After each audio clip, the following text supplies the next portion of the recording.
So, hello everybody. This is an audio lecture for visually impaired students. And in this audio lecture, I am going to read the chapter 14 Biomolecules, in which I am going to read about the carbohydrates from the book Fundamentals of Organic Chemistry by McMurray J.E. So now I am going to read about the carbohydrates occur in every living organisms. The sugar and starch in food and the cellulose in wood, paper and cotton are nearly pure carbohydrate. Modified carbohydrates form part of the coating around living cells. Other carbohydrates are part of nucleic acids that carry our genetic information, and still other are used as medicines.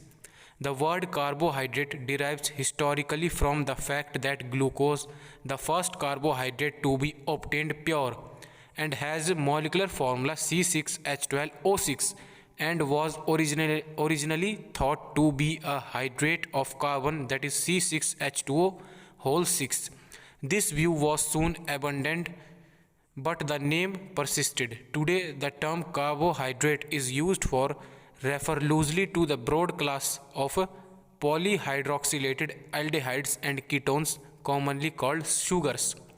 Glucose, also known as dextrose in medicinal work or in medical work, is the most familiar example. So this is the structure of glucose, that is dextrose, or we can say a pentahydroxyhexanal. Carbohydrates are synthesized by a green plant during photosynthesis, a complex process in which sunlight provides the energy to convert CO2 and H2O into glucose plus oxygen. Many molecules of glucose are then commercially linked for storage by the plants in the form of either cellulose or starch. It has been estimated that more than 50% of the dry weight of the Earth's biomass, all plants and animals, consists of glucose polymers. When eaten and metabolized, carbohydrates then provide animals with a source of readily available energy. Thus, carbohydrates act as the chemical intermediaries by which solar energy is stored and used to support life. So this is the general reaction which is given over here, in which carbohydrates are synthesized by green plants during the process of photosynthesis, in which 6 CO2 molecules combined with 6 H2O molecules in the presence of sunlight and formed 6 oxygen molecules, and our glucose is formed, that is C6H12O6. Now I am going to read about the classification of carbohydrates. Carbohydrates are generally classified or classed as either simple or complex. Simple sugars or monosaccharides are carbohydrates like glucose and fructose that can't be converted into smaller sugars by hydrolysis. Complex carbohydrates are made of two or more simple sugars linked together. Sucrose, table sugar, for example, is a disaccharide made up of one glucose linked to one fructose. Similarly, cellulose is a polysaccharide made up of several thousand glucose molecules linked together. Enzyme catalyzed hydrolysis of polysaccharide breaks them into their constituent monosaccharides. So here in this reaction, sucrose is given over here, which is a disaccharide. When we do the enzyme catalyzed hydrolysis of sugar, then we get the one molecule of glucose and one molecule of fructose. But the further hydrolysis of glucose and fructose is not possible because they are simplest carbohydrates, that is monosaccharides. Similarly, if we do the enzyme catalyzed hydrolysis of cellulose, which is a polysaccharide, on the hydrolysis it gives around 3000 units of glucose. Monosaccharides are further classified as either aldoses or ketoses. The OSE suffix designates a carbohydrate. The aldo and keto prefixes identify the kind of carbonyl group in the molecule, whether aldehyde or ketone. The number of carbon atoms in the monosaccharide is indicated by the appropriate numerical prefix, that is tri, tetra, pent, hex, and so forth.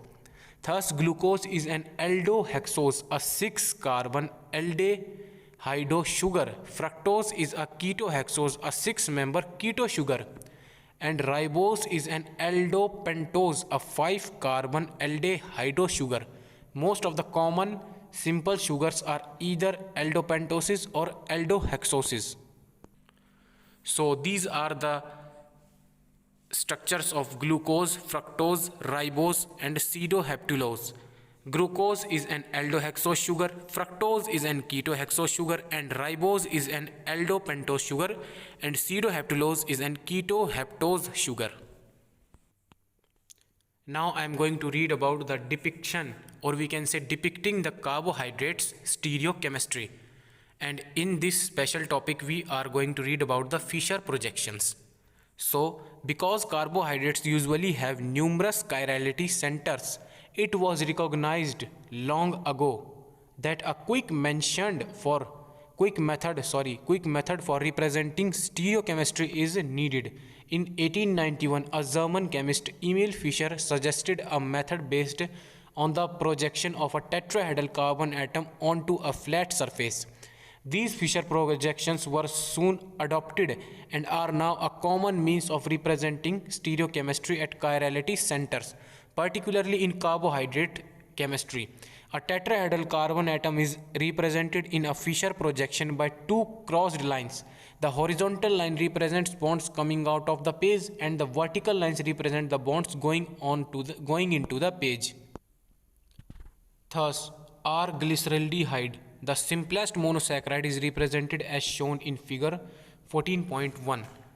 So this is the Fischer projection of glyceraldehyde, R-glyceraldehyde, in which the horizontal bonds shows the bonds are out of the page and the vertical bonds shows that the bonds are present into the page.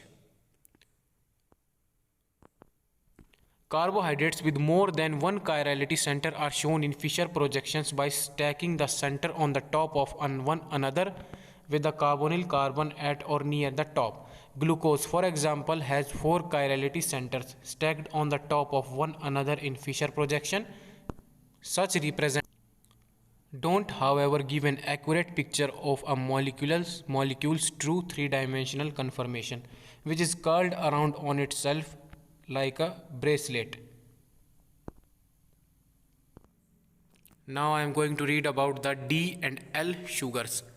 Glyceraldehyde, the simplest aldose, has only one chirality center and thus has two enantiomeric mirror image forms.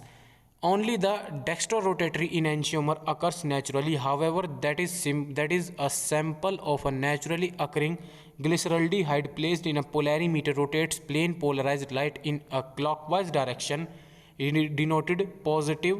Since positive glyceraldehyde has been found to have an R configuration at C2, it can be represented as in figure 14.2 for historical reasons dating from long before the adoption of RS system.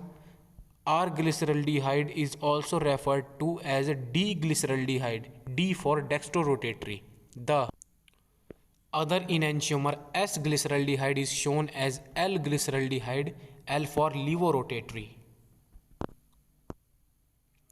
Because of the way of monosaccharides are synthesized in nature, glucose, fructose, ribose and most other naturally occurring monosaccharides have the same R stereochemical conformation as D-glyceraldehyde at the chirality center farthest from the carbonyl group. In Fischer projections, therefore, the most naturally occurring sugars have the OH group at the bottom chirality center pointing to the right. Such compounds are referred to as D sugar. So these are the structures of D-glyceraldehyde, D-ribose, D-glucose and D-fructose. In contrast to D sugar, all L sugars have an S configuration at the lowest chirality center, with the bottom OH group pointing to the left in Fischer projection. Thus, an L sugar is the mirror image enantiomer of the corresponding D sugar and has the opposite configuration at all chirality centers.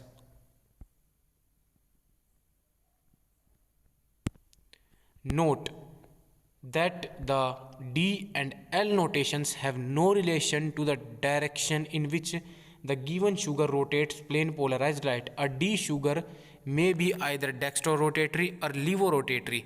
The prefix D indicates that the stereochemistry of the lowest chirality center is the same as the D-glyceraldehyde, and that the OH group points to the right when the molecule is drawn in the standard way in a Fischer projection. Note also that DL system of carbohydrate nomenclature describes the configuration at only one chirality center and says nothing about the configuration of other chirality centers that may be present. Configurations of aldoses. Aldotetroses are 4 carbon sugars with 2 chirality centers. Thus, there are 2 raised to power 2 is equal to 4 possible stereoisomeric aldotetroses or 2DL pair of enantiomers named erythrose and thyreose.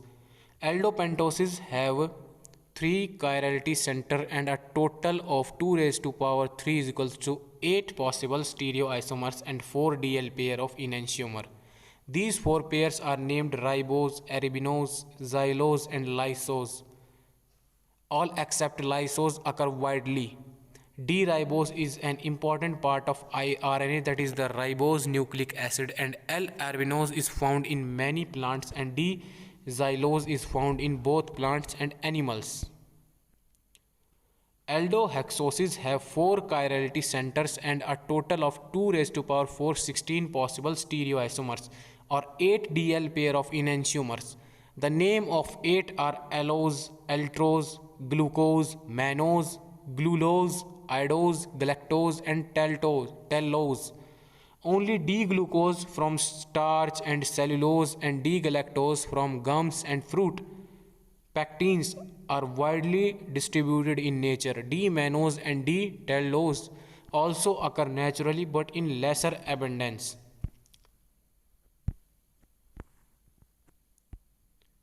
Fischer projections of the 4, 5 and 6 carbon D-aldoses are shown in figure 14.3. Starting from D-glyceraldehyde, we can imagine constructing the 2D-aldotetroses by inserting a new chirality center just below the aldehyde carbon. Each of the 2D-aldotetroses then leads to D-aldopentoses for total, and each of the 4D-aldopentoses leads to 2-aldohexoses, 8 total. In addition, each of the D-aldoses in figure 14.3 has a mirror image L enantiomer which is not shown. So this is figure 14.3 in which the configuration of D-aldoses, the structures are arranged from left to right so that the OH group on C2 alternate right left RL in going across a series. Similarly, the OH group at C3 alternative to right to left, the OH groups at C4 alternate 4 left, 4 right, 4 left, and the OH groups at C5 are to the right in all 8. Each D-aldoses has a mirror image L enantiomer that is not shown in this figure.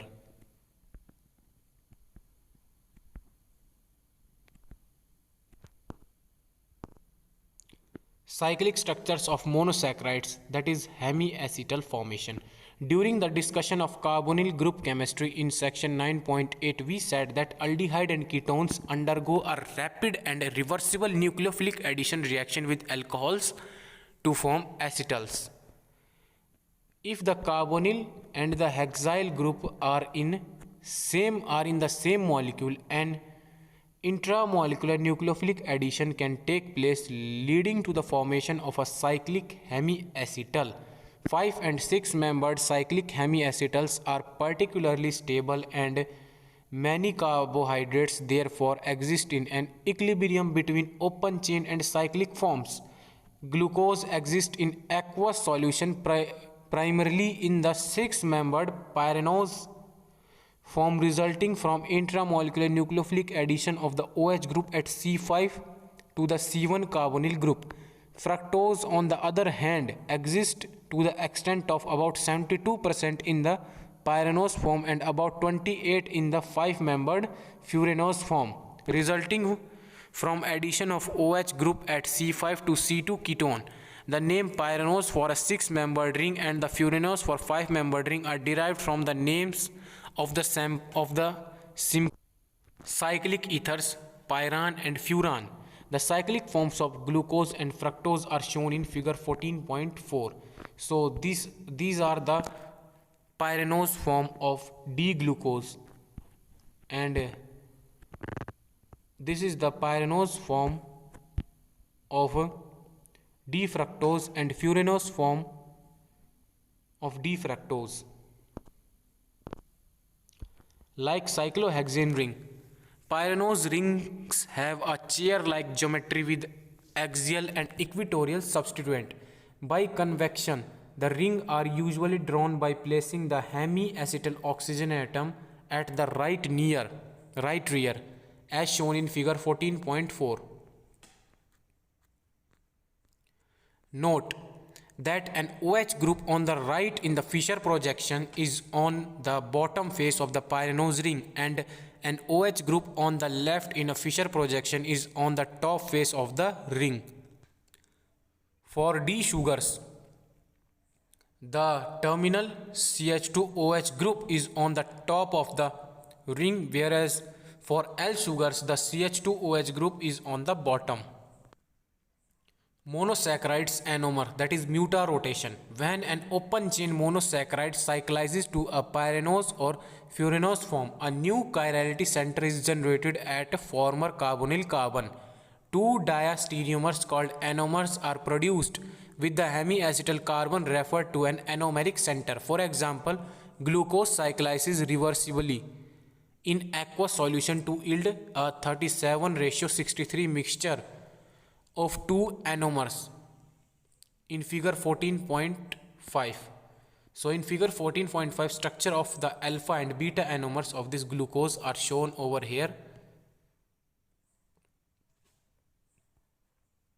The mirror anomer, which has C1OH trans to the CH2OH substituent at C5, is called alpha anomer. Its full name is alpha D-glucopyranose. The major anomer, which has the C1OH group cis to the CH2OH substituent at C5, is called beta anomer. Its full name is beta D-glucopyranose. Note that beta D-glucopyranose has all substituent on the ring equatorial. Thus, beta glucopyranose is the least sterically crowded and the most stable of the 8D aldohexoses. Both anomer D-glucopyranose can be crystallized and purified. Pure alpha glucopyranose has a melting point of 146 degrees Celsius and a specific rotation, that is alpha of D-glucopyranose is equal to positive 112.2. Pure beta D-glucopyranose, which has melting point of range 148 to 155 degrees Celsius, and its specific rotation, that is alpha D, is equals to plus 18.7. When a sample of either pure anomer is dissolved in water, however, the optical rotation slowly changes and ultimately reaches a constant value of plus 52.6. That is, the specific rotation of alpha anomer solution decreases from plus 112.2 to plus 52.6 degree, and the specific rotation of the beta anomer solution increases from plus 18.7 to plus 52.6 degree, called mutarotation. This is a spontaneous change in optical rotation is caused by the slow interconversion of pure alpha and beta enantiomer to give the 37:63 equilibrium mixture.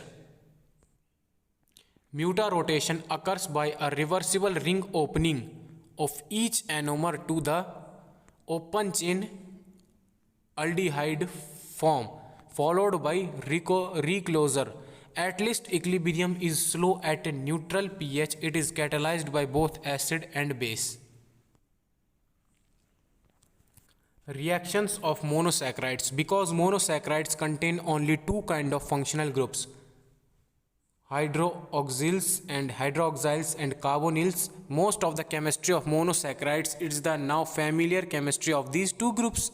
As we have seen, alcohols can be converted into esters and ethers, can be oxidized. Carbonyl compounds can be react with nucleophiles and can be reduced.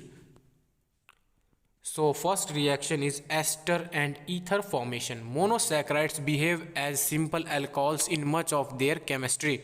For example, carbohydrate OH group can be converted into esters and ethers, which are often easier to work with than the free sugars because of their many hydroxyl groups. Monosaccharides are usually soluble in water but insoluble in organic solvents such as ether. They are also difficult to purify and have a tendency to form syrups rather than a crystal when water is removed. Ester and ether derivatives, however, are soluble in organic solvents and are easily purified and crystallized. Esterification is carried out by treating the carbohydrate with an acid chloride or acid anhydride in the presence of base. All the OH groups react, including the anomeric one. For example, beta-glucopyranose is converted into its pentaacetate by the treatment with acetic anhydride in pyridine solution. So this is our beta-glucopyranose. When we react this beta-glucopyranose with acetic anhydride in the presence of pyridine at 0 degree Celsius temperature, then our penta-O-acetyl beta-D-glucopyranose is formed with the yield of 91%. Carbohydrates are converted into ethers by treatment with an alkyl halide in the presence of base. Silver oxide is particularly mild and useful base for this reaction because hydroxide and alkoxide bases tend to degrade the sensitive sugar molecules.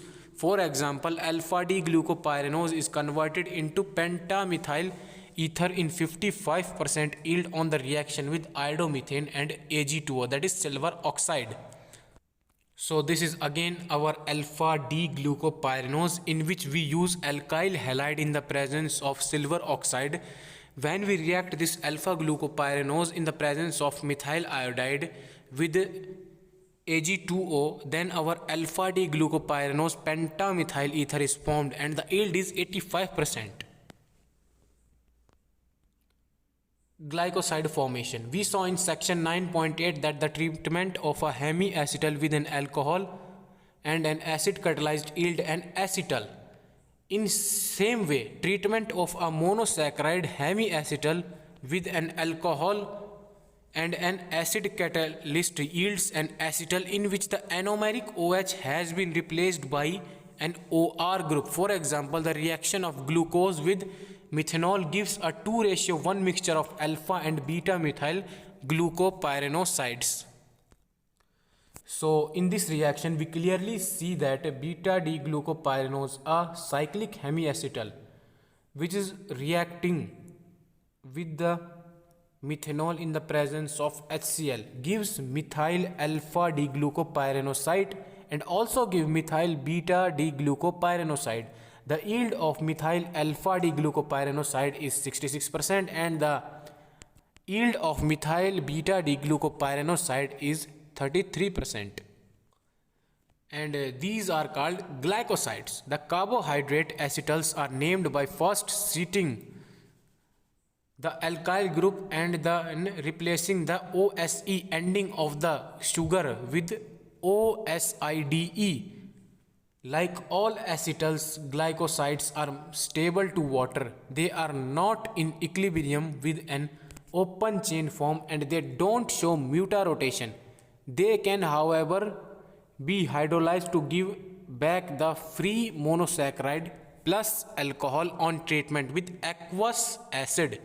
Glycosides are abundant in nature and many biologically important molecules contain glycosidic linkage. For example, digitoxin, the active component of digitalis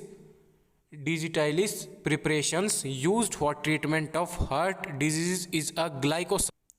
consisting of a steroid alcohol linked to a tetrasaccharide. Note also that three sugars are linked to one another by glycoside bond. So this is the structure of deoxygenin, a glycoside,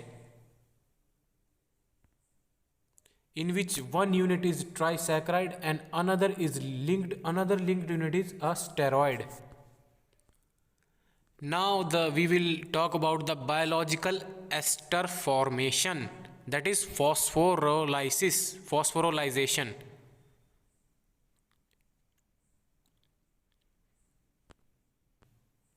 In living organisms, carbohydrates occur not only in their free form but also linked through their anomeric center to the biological molecules such as lipids, glycolipids, or proteins, glycoproteins, collectively called glycoconjugates. These sugars linked molecules are components of cell walls and are crucial to the mechanism by which different cell types recognize on one another.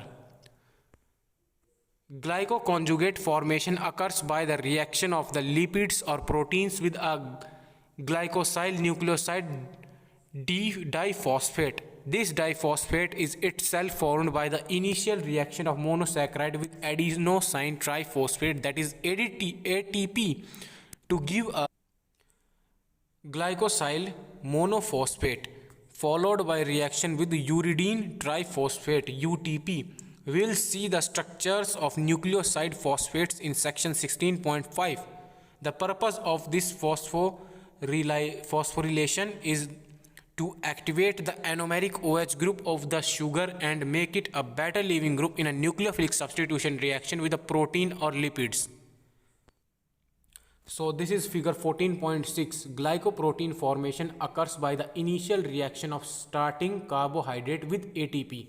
So in this reaction we clearly see that we take initial carbohydrate, that is D-glucose simply, and when we react it with ATP and UTP, it gives a glycosyl uridine 5-diphosphate. Nucleophilic substitution by an OH or NH2 group on a protein then gives a glycoprotein.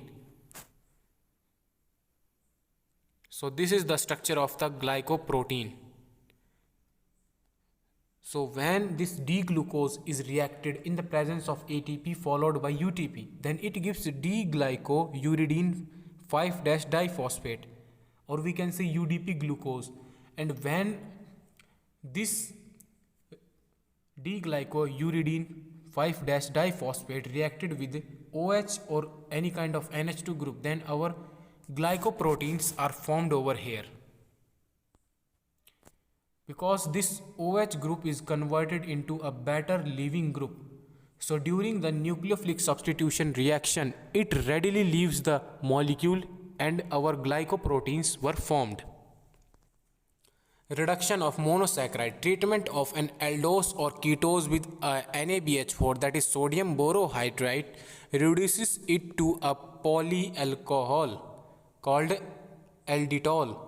The reaction occurs by the reaction of the open chain form present in aldehyde hemiacetal equilibrium. So this is the structure of beta D-glucopyranose, and we know that it also exists in open chain form. When this open chain form, that is D-glucose, is treated with sodium borohydride, it gives D-glucitol, or we can say D-sorbitol and alditol. D-glucitol or alditol produced on the reduction of D-glucose is itself a naturally occurring substance that has been isolated from many fruits and berries. It is used under the name D-sorbitol as sweetener and sugar substitute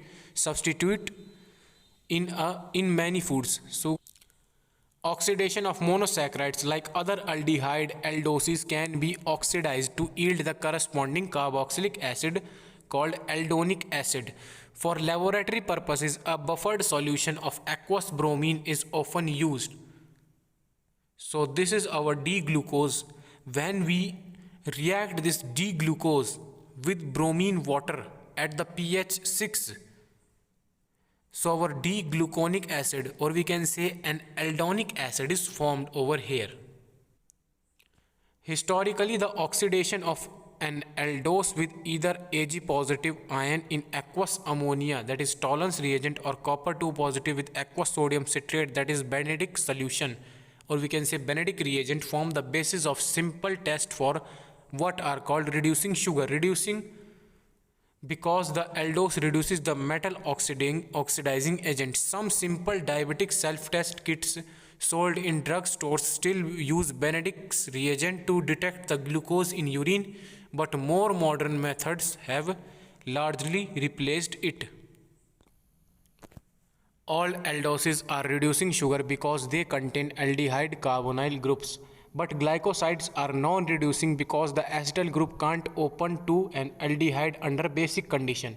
If dilute warm HNO3, that is nitric acid, is used as the oxidizing agent, an aldose is oxidized to a dicarboxylic acid called alderic acid. Both the aldehyde carbonyl and the terminal CH2OH groups are oxidized in this reaction. So this is our D-glucose. In this reaction, we clearly see that when this D-glucose in open chain form is reacted in the presence of HNO3, then both the groups, that is CH2OH group and CHO group, that is aldehydic group, converted into carboxylic acid group, and this compound is known as D-glucaric acid or an alderic acid. Finally, if only the CH2OH end of the aldose is oxidized without affecting the CHO group, the product is a monocarboxylic acid called uronic acid. The reaction must be done enzymatically. No chemical reagent is known that can accomplish this selective oxidation in laboratory. So again, this is the structure of D-glucose. When this D-glucose is oxidized in the presence of enzyme without using or we can say without affecting the CHO group, our terminal CH2OH group is converted into carboxylic acid group, and the compound is known as D-glucuronic acid. Now I am going to read about the 8 essential monosaccharides. Human need to obtain 8 monosaccharides for proper functioning. Although all can be biosynthesized in the body from simpler precursors if necessary, it more energetically efficient to obtain them from the diet. The 8 are L-fructose, 6-deoxy, L-galactose, D-galactose, D-glucose, D-mannose, N-acetyl D-glucose amine, and N-acetyl D-glucotasamine, D-xylose, and N-acetyl D-neuraminic acid. All are used for the synthesis of glycoconjugate components of cell walls, and glucose is also the body's primary source of energy. So these are the structure of 8 essential carbohydrates, that is L-fructose, that is 6-deoxy, L-galactose, D-galactose, D-glucose, D-mannose. Next is N-acetyl D-glucosamine, or another name is 2-acetamido 2-deoxy D-glucose. N-acetyl D-galactosamine, and its second name is 2-acetoamido 2-deoxy D-galactase or D-xylose, N-acetyl D-neuraminic acid. So these are the 8 essential carbohydrates which are synthesized by our body. Of the 8 essential monosaccharides, galactose, glucose, and mannose are the simplest aldohexoses, while xylose is an aldopentoses. Fructose is a deoxy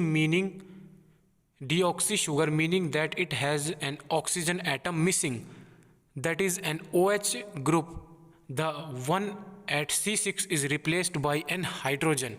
N-acetyl glucosamine and N-acetyl galactosamine are amide derivatives of amino sugars in which an OH, the one at C2, is replaced by an NH2 group. The N-acetyl Neuraminic acid is the parent compound of sialic acid, a group of more than 30 substances with the different modifications including various oxidations, acetylations, sulfonations and methylations. All the essential monosaccharides are biosynthesized from glucose.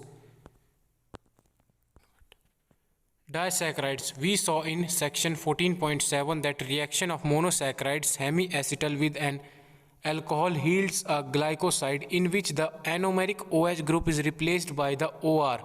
If the alcohol is itself a sugar, the glycoside product is called a disaccharide.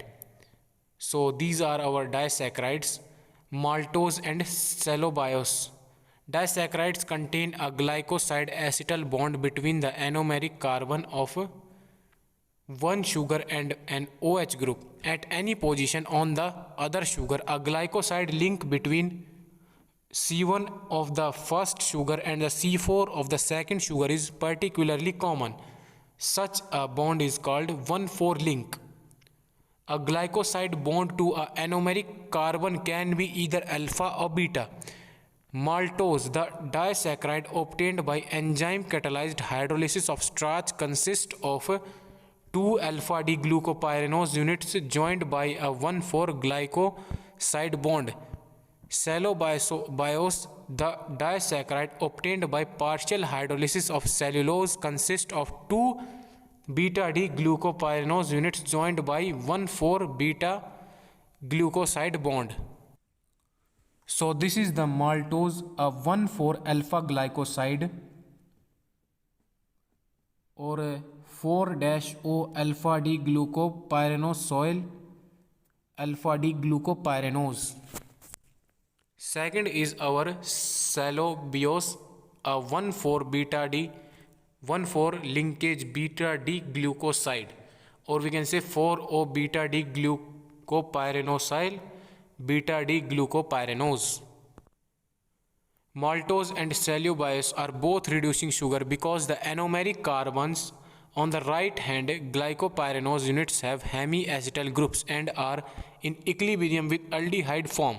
For a similar reason, both maltose and cellobiose show mutarotation of alpha and beta anomers of the glucopyranose unit on the right. Despite the similarity of their structures, cellobiose and maltose have dramatically different biological properties. Cellobiose can't be digested by human and can't be fermented by yeast. Maltose, however, is digested without difficulty and fermented easily, or we can say it can fermented by yeast readily. Our second disaccharide is sucrose. A ordinary table sugar is probably the most abundant pure organic chemical in world. Whether from sugarcane 20% by weight or from sugar beets 15% by weight, and whether raw or refined, all table sugar is sucrose. Sucrose is a disaccharide that yields a 1 equivalent of glucose and 1 equivalent of fructose on hydrolysis. This 1:1 mixture of glucose and fructose is often referred to as invert sugar because the sign of optical rotation changes or inverts during the hydrolysis of sucrose. That is, alpha is equals to plus 66.5 to a glucose fructose mixture. Alpha D is equals to minus 22.0. Some insects such as honeybees have enzymes called invertases that catalyzes the hydrolysis of sugar. Honey, in fact, is primarily mixture of glucose, fructose and sucrose. Unlike most other disaccharides, sucrose is not a reducing sugar and does not exhibit mutarotation. These observations imply that sucrose has no hemiacetal group and that glucose and fructose must both be glycoside. This can happen only if two sugars are joined by glycosidic link between the two anomeric carbon of both sugars, C1 of glucose and C2 of fructose. So this is the structure of sucrose, a 1,2 glycoside 2-O alpha D glucopyranosyl beta D fructofuranoside. In this sucrose, we clearly see that one unit is alpha glucopyranoside and another is beta fructofuranoside are linked with 1,2 linkage, or we can say glycosidic linkage, with C1 of glucose and C2 of fructose. Now I am going to read about the polysaccharides. So polysaccharides are the complex carbohydrate in which tens, hundreds or even thousands of simple sugars are linked together through the glycoside bond. Because they have only one free anomeric OH group at the end of a very long chain, polysaccharides are not reducing sugar and don't show noticeable mutarotation. Cellulose and starch are the two most widely occurring polysaccharides. Cellulose consists of several thousand D-glucose units linked with 1,4-D beta glucoside bonds like those in cellubiose. Different cellulose molecules then interact to form a large aggregate structure held together by hydrogen bond. So this is the structure of cellulose, a 1,4-O-beta-D glucopyranoside polymer. Nature uses cellulose primarily as a structural material to impact strength and rigidity to plants. Leaves, grasses and cotton are primarily cellulose. Cellulose also serves as a raw material for the manufacture of cellulose acetate, known as commercially acetate rayon, and cellulose nitrate, known as gun cotton. Gun cotton is a major ingredient in smokeless powder, the explosive propellant used in artillery shells and ammunition for firearms. Now I am going to read about the starch and glycogen. Potatoes, corns and cereals grains contain large amount of starch, a polymer of glucose in which the monosaccharide units are linked by 1,4-glycoside bonds like those in maltose. Starch can be separated into two fractions, amylose and amylopectin. Amylose accounts for about 20% by weight of starch and consists of several hundred glucose molecules linked together by 1,4-alpha glucoside bond. So this is the structure of amylose, in which 1,4-O-alpha D glucopyranoside polymer. Amylopectin accounts for remaining 80% of starch, is more complex in structure than amylose. Unlike cellulose and amylose, which are linear polymer, amylopectin contain 1,6-alpha glycoside branches approximately every 25 glucose unit. So this is the very complex structure of our amylopectin. Amylopectin, a 1,4 links with alpha 1,6 branches of glucose. Starch is digested in the mouth and stomach by alpha glucosidases, with which catalyze the hydrolysis of glycoside bonds and release individual molecule of glucose. Like most enzymes, alpha glucosidases are highly selective in their action. They hydrolyze only the alpha glycoside links in starch and leaves the beta glycoside links in cellulose untouched. Thus, humans can digest potatoes and grains but not grass and leaves. Glycogen is a polysaccharide that serves that same energy storage function in animal. The starch serves in plants.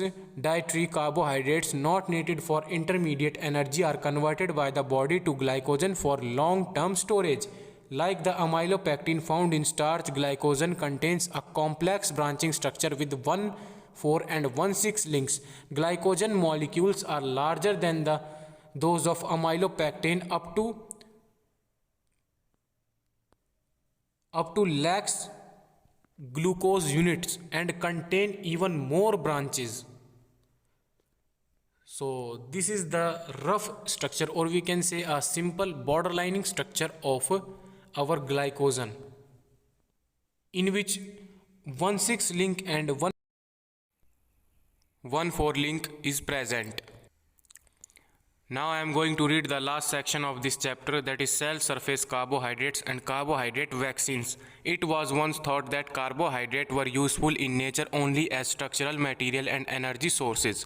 Although carbohydrates do indeed serve these purposes, they have many other biochemical functions as well. As noted previously, for instance, glycoconjugates are centrally involved in cell-cell recognition. the critical process by which one type of cell distinguishes another. Small polysaccharide chains covalently bound by glycosidic links to OH or NH2 group on proteins acts as biochemical markers on cell surfaces as illustrated by the human blood group antigens. It has been known for more than a century that human blood group can be classified into four blood group types A, B, AB and O, and that blood from a donor one type can't be transfused into a recipient with another type of unless the two types are compatible. Table 14.1. If an incompatible mix is made, the red blood cell clumps together or agglutinate. So this is the table 14.1 human blood group compatibilities. The agglutination of incompatible red blood cells, which indicates that the body's immune system has recognized the presence of foreign cells in the body and has formed antibodies against them, results from the presence of polysaccharide markers on the surface of the cell. Type A, B and O red blood cells each have their own unique markers called antigenic determinants. Type AB cell have both type A and type B markers. The structures of all three blood groups determinants are shown in figure 14.9. Note that the monosaccharide constituents of each marker are among the 8 essential sugars which shown previously in 14.7 figure. So this is figure 14.9 in which it shows the structure of the A, B and O blood group antigenic determinants. So this is blood group A, blood group B and blood group O. This diagram shows the antigenic determinants of these groups. All three blood group antigenic determinants contain N-acetyl amino sugars as well as the usual monosaccharide L-fructose. Elucidation of role of carbohydrates in cell recognition is a vigorous area of current research that offers hope of breakthroughs in treating a wide range of diseases from bacterial infections to cancer. Particularly exciting is the possibility of developing carbohydrate-based vaccines to help mobilize the body's immune system. Diseases currently being studied for vaccine development include pneumonia, malaria, several cancers and AIDS, etc. And these are the structures of N-acetyl amino sugars. First is beta-D N-acetyl glucosamine, second is beta-D N-acetyl galactosamine, and another is alpha L-fructose, which is a monosaccharide. So thank you.